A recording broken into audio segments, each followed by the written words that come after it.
हमारे पास एक अपॉर्चुनिटी बनता है कि जो व्यक्ति 5 लाख का बीमा लिया है उसको हम एक बीमा और बेच सकते हैं, 2 बीमा और बेच सकते हैं, उसको 10 लाख तक ले जा सकते हैं।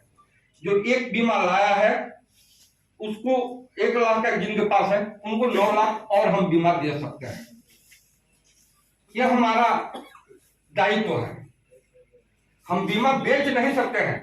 LIC के कर्मचारी होने के नाते एक माहौल बना सकते हैं कि जो लोग हैं उनसे हम आग्रह कर सकते हैं कि जो आपके पास बीमा सफिशिएंट नहीं है, जिसको प्रोटेक्शन IRDA भी बन गया। IRDA भी हमारे लिए एक बहुत बड़ा बाधक है।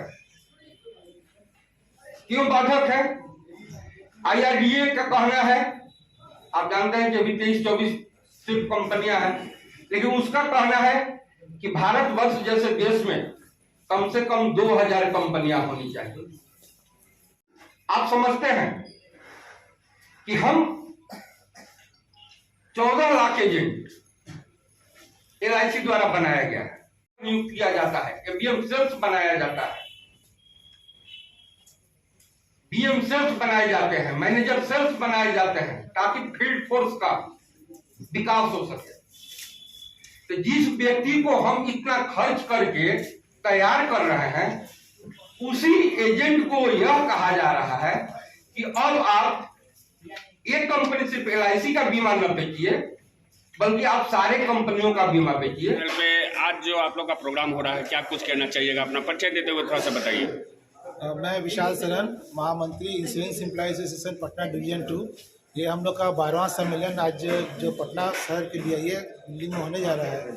इसमें मुख्य रूप से हम लोग का जो सम्मेलन का विषय है वो भारत सरकार की जो नई आर्थिक नीति है और भारत सरकार की जो जन विरोधी नीति है उसका हम लोग अपने मन से खुलकर हम लोग विरोध करेंगे।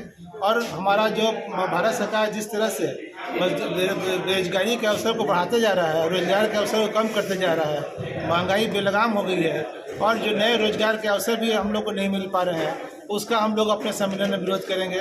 और हम लोग का आंतरिक रूप से हमारे LIC इंडस्ट्री के अंदर में भी 1 अगस्त 2022 से वेतन पुनरीक्षण ड्यू है।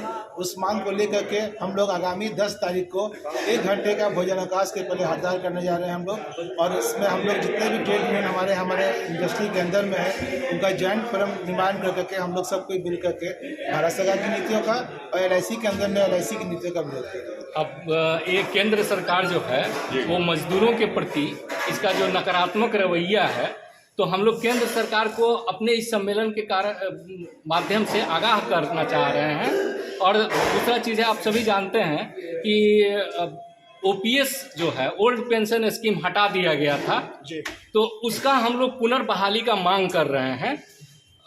ये सब मजदूरों के विरुद्ध जो नीतियां चल रही हैं उसका विरोध करना हमारा मकसद है और आम जन के लिए अच्छी नीतियां बने, ये हमारा उद्देश्य। सर अपना परिचय बता दें।